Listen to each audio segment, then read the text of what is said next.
नमस्कार दोस्तों, हमारे YouTube चैनल में भी आई एम रॉन्ग में आपका स्वागत है। दोस्तों, आज इस वीडियो में हम आपको बताएंगे कि आपके स्मॉल या मीडियम स्केल बिजनेस के लिए आप कम से कम बजट में कैसे वेबसाइट बनवा सकते हैं। ये कितने रुपए में तैयार होगी, इसका प्रोसीजर क्या है, आप कैसे मोबाइल फ्रेंडली और एसईओ फ्रेंडली वेबसाइट क्रिएट कर सकते हैं, कैसे आप अपनी वेबसाइट को, अपनी शॉप को ऑनलाइन ले जा सकते हैं, उसका सारा प्रोसीजर आपको इस वीडियो में बताएंगे। दोस्तों, किसी भी वेबसाइट को बनाने के लिए जो सबसे ज़रूरी चीज़ होती है वो होती है एक कस्टम डोमेन। दोस्तों, कस्टम डोमेन का मतलब है आप किसी भी एक साइट पे जाके एक अपना खुद का जो भी आपकी कंपनी का रजिस्टर्ड नेम है, आपके बिजनेस का रजिस्टर्ड नेम है, या आप अपने बिजनेस का नेम रजिस्टर करवाना चाहते हैं तो उसके अकॉर्डिंग नाम डाल के आप अपना कस्टम डोमेन सर्च कर सकते हैं। उससे रिलेटेड जो भी डोमेन्स आते हैं जिसकी आपकी रिक्वायरमेंट है उसको आप परचेज कर सकते हैं, जो कि इसका बजट 600 रुपीज़ से लेके 1000, 2000 और 1 लाख तक भी होता है। लेकिन आपका जितना बजट है उसके अकॉर्डिंग जो भी डोमेन आप चूज़ करना चाहते हैं .in, .com, .au, .us, ये कई सारे तरीके के एक्सटेंशंस अवेलेबल होते हैं। आपको जिस भी एरिया में बिजनेस करना है उस पर्टिकुलर एरिया के हिसाब से भी ले सकते हैं, या फिर आप इंटरनेशनली .com लेके अपनी वेबसाइट को लाइव कर सकते हैं। दोस्तों, दूसरी इम्पॉर्टेंट चीज़ है होस्टिंग। अगर आपका डोमेन रजिस्टर हो जाता है उसके बाद में जो दूसरी मोस्ट इम्पॉर्टेंट थिंग है वो है होस्टिंग, क्योंकि जो आपकी वेबसाइट की फाइल्स होती हैं उसको रखने के लिए भी हमें इंटरनेट पे अपना खुद का एक स्पेस बुक कराना होता है, उसे हम होस्टिंग कहते हैं।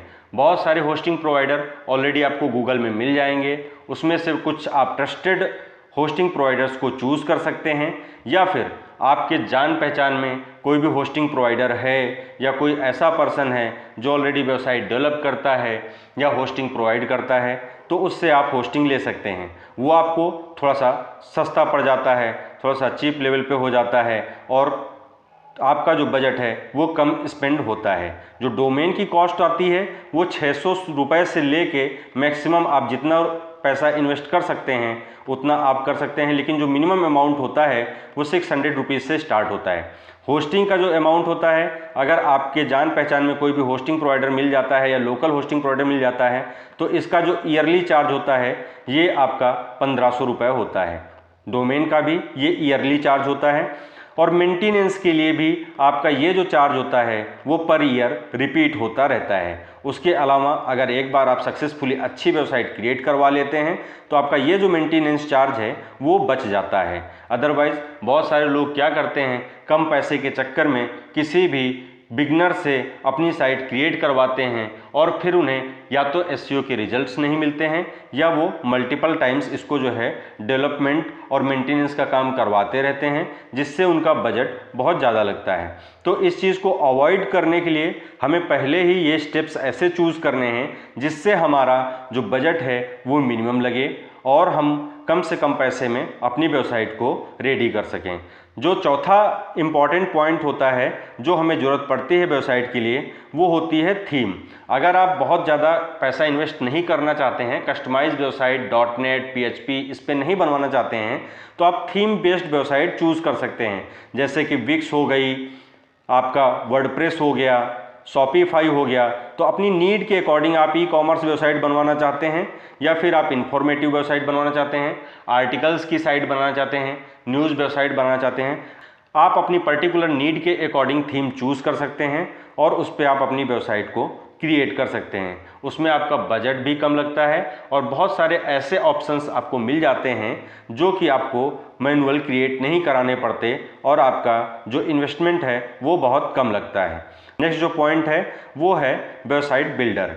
वेबसाइट बिल्डर बेसिकली ऑलरेडी बहुत सारे पोर्टल्स में बना बनाया मिलता है, जैसे कि विक्स है, ऑलरेडी बैकएंड में इसके वेबसाइट बिल्डर लगा होता है। अगर हम बात करते हैं वर्डप्रेस की तो उसमें एलिमेंटर, बेकरी, ये कई टाइप के वेबसाइट बिल्डर बैकएंड क्रिएटर बने होते हैं, जिससे आप बैकएंड में जाके जो भी आप डेटा इंटर करना चाहते हैं, मेन्यू वगैरह में चेंजेस करना चाहते हैं, कंटेंट में चेंजेस करना चाहते हैं, तो बहुत ही बेसिक जानकारी के साथ में वेबसाइट बिल्डर्स के साथ में अपनी वेबसाइट के साथ आप मेंटेनेंस वाला जो काम है उसको आप टाइम पे कर सकते हैं, जिससे आपका ये भी जो बजट है ये बच जाएगा।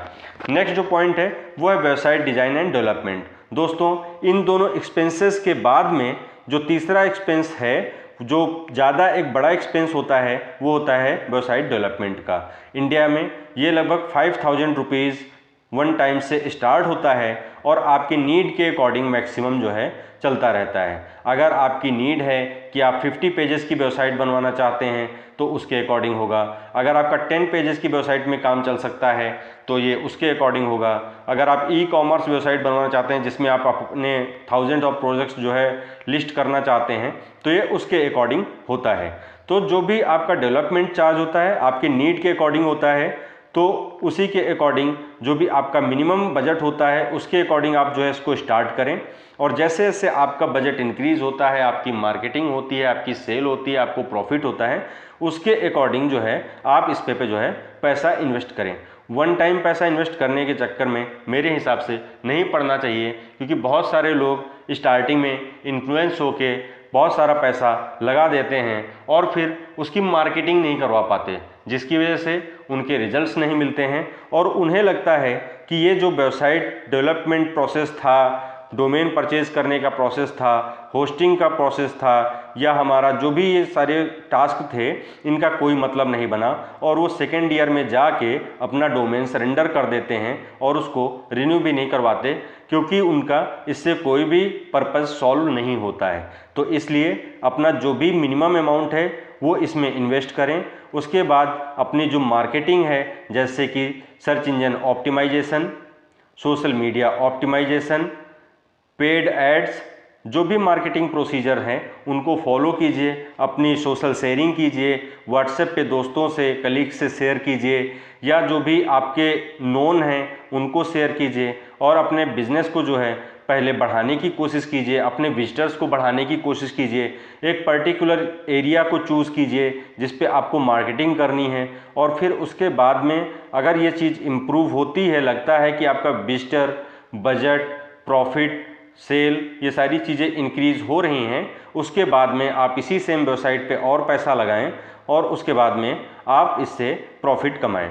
दोस्तों, लास्ट पॉइंट हमने जो मेंशन किया हुआ है वो प्लगइन्स का है। अगर आप वेबसाइट क्रिएट कर रहे हैं और आपकी सर्विसेज कस्टम है, लाइक आप टी शर्ट प्रिंटिंग का काम करते हैं, मग प्रिंटिंग का काम करते हैं, तो इस टाइप के कुछ प्लगइन्स होते हैं जो आपकी वर्डप्रेस या अदर वेबसाइट्स में इम्प्लीमेंट करने पड़ते हैं।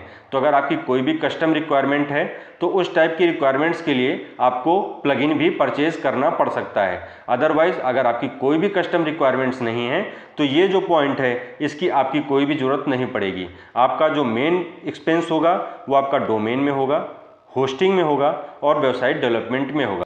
अगर इन तीनों चीज़ों की बात करें तो आपका पहले साल का जो एक्सपेंस आएगा वो लगभग 8000 से लेके 15000 के बीच में ही आपका हो जाएगा और आपकी एक मोबाइल फ्रेंडली और रिस्पॉन्सिव वेबसाइट क्रिएट हो सकती है। तो दोस्तों, अगर आपको यह वीडियो पसंद आया है तो हमारे YouTube channel maybe I am wrong को सब्सक्राइब करना ना भूलें। धन्यवाद।